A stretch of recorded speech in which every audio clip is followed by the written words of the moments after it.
আসসালামু আলাইকুম সবাইকে। উপবৃত্তির 2500 টাকা দেয়া হবে 25 এপ্রিল শিক্ষার্থীদের মাঝে। হ্যাঁ ভিউয়ার্স, আজকের এই ভিডিওতে এই বিষয়ে বিস্তারিত থাকছে এবং এ টু জেড ইনফরমেশন দিব। সবাইকে মোস্ট ওয়েলকাম আমাদের চ্যানেল এক্সাম রুলসে। যদি ভিউয়ার্স আপনারা নতুন হয়ে থাকেন, প্লিজ চ্যানেলটিকে সাবস্ক্রাইব করে বেল বাটনটি অন রাখবেন যাতে সকল আপডেট নোটিফিকেশন সবার আগে পেয়ে যান।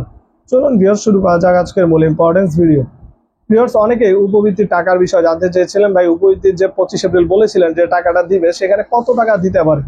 ভিউয়ার্স, স্কুলের শিক্ষার্থী যারা রয়েছে শুধুমাত্র তারাই এই উপবৃত্তির টাকাটা পাবে এবং এখানে 2500 টাকা উপবৃত্তি দেওয়ার কথা রয়েছে। কলেজ বিষয়ে কালকে আশা করি একটা আপডেট দিব আপনাদের, বাট আজকে শুধু স্কুল বিষয়ে কথা বলছি।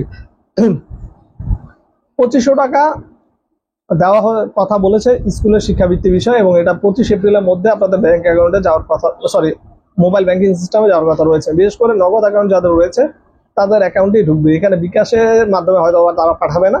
যারা নগদের মাধ্যমে করেছেন শুধুমাত্র তারাই মূলত পাওয়ার কথা। যাই হোক, বিকাশেও দেওয়ার কথা, কিন্তু আমি যতটুকু শুনেছি বিকাশ শুধু নগদ ছিল লেখা, বিকাশ দেখি নাই। তো আশা করি হয়তোবা মোবাইল ব্যাংকিং সিস্টেম মানেই হচ্ছে দুইটাই বোঝাচ্ছে হয়তোবা।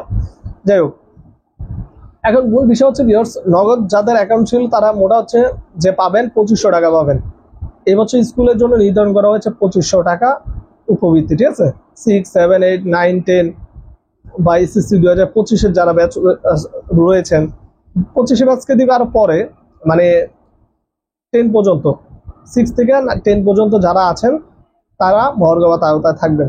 এসএসসির যখন পরীক্ষা পাবলিশ হয়ে যাবে, রেজাল্ট বের হবে, দেন তাদের জন্য নতুন উপবৃত্তি ছাড়া হবে, নতুন উপবৃত্তির আওতায় আবেদন করতে হবে, দেন তারা পাবে, এর আগে না। তো হচ্ছে আপডেট জানিয়ে দিলাম। যদি ভিডিও ভালো লাগে প্লিজ সাবস্ক্রাইব করে সাপোর্ট দিন সবাই।